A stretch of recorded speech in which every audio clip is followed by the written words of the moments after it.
I'd like to welcome everybody to the Great Strides Walk to benefit the Cystic Fibrosis Foundation. Just a little housekeeping stuff. What we're going to do is, technically, the walk starts here on the other side of the bathrooms. You walk down to Route 8, the traffic light, back here, and then do it again if you like. If you don't want to do it again, we're not going to say you didn't do the right walk, but that's fine. I just want to thank the committee members. I messed it up. I wasn't supposed to touch it. I wasn't supposed to touch the mic. Okay. I'd like to thank the committee members, Shelley Accardi, Becky Clemens, George Austin. George, have you been doing this since 1989?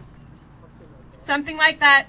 George has no family connection to CF. He does this out of the goodness of his heart, and we appreciate it, George.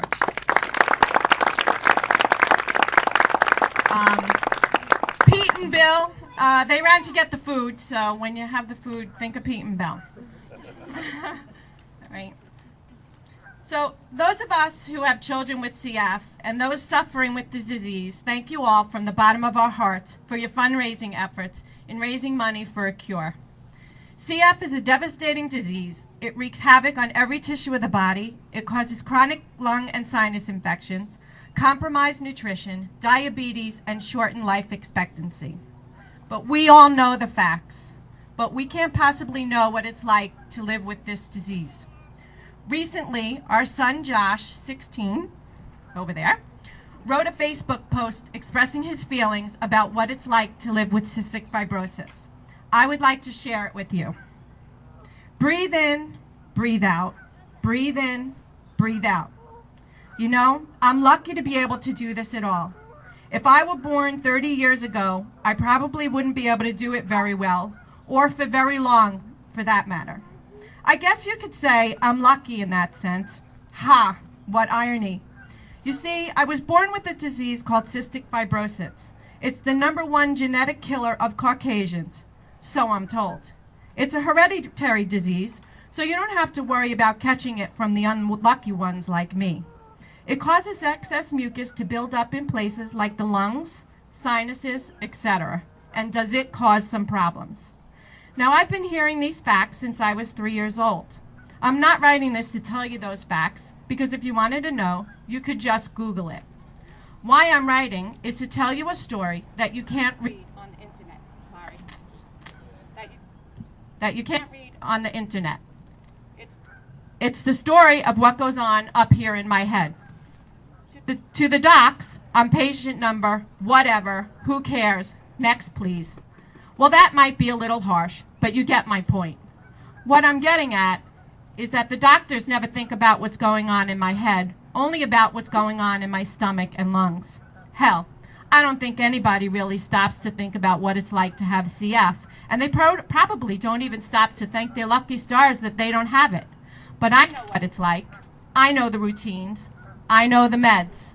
I know the treatments. And I know the pain. The pain of knowing that you're not right.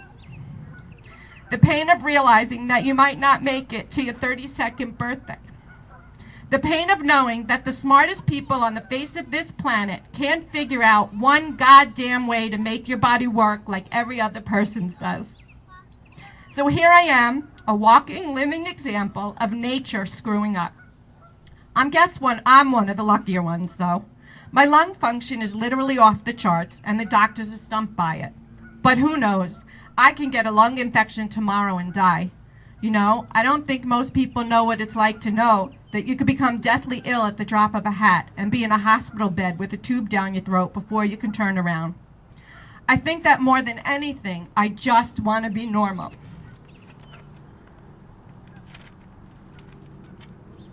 I don't want to have to take my meds and do an hour and a half long treatments every day. I don't want to have to remember to bring pills with me everywhere I want to go if I want to eat something while I'm there. I don't want to take weird medical tests and spend whole days driving to the doctors and back just to be told that nothing's changed. I don't want to live my life wondering what is going to happen to me next. I want to be free. I want to be able to eat whatever I want without having to worry how many pills I have to take just to be able to digest it. I want to be able to spend time with my friends and go to band practice without having to leave time to do treatments. And in the words of Matt Scales, the English rocker who died from CF, I wish I could breathe like you. Oh, breathe. I know the answer's out there. Won't you help me, please? So again, we want to thank you all for your efforts in fundraising. Someday we can free Josh and all those who have CF. Josh and his girlfriend, Allie Jordan, will now perform the song Breathe by the late Matt Scales. Thank you all for coming.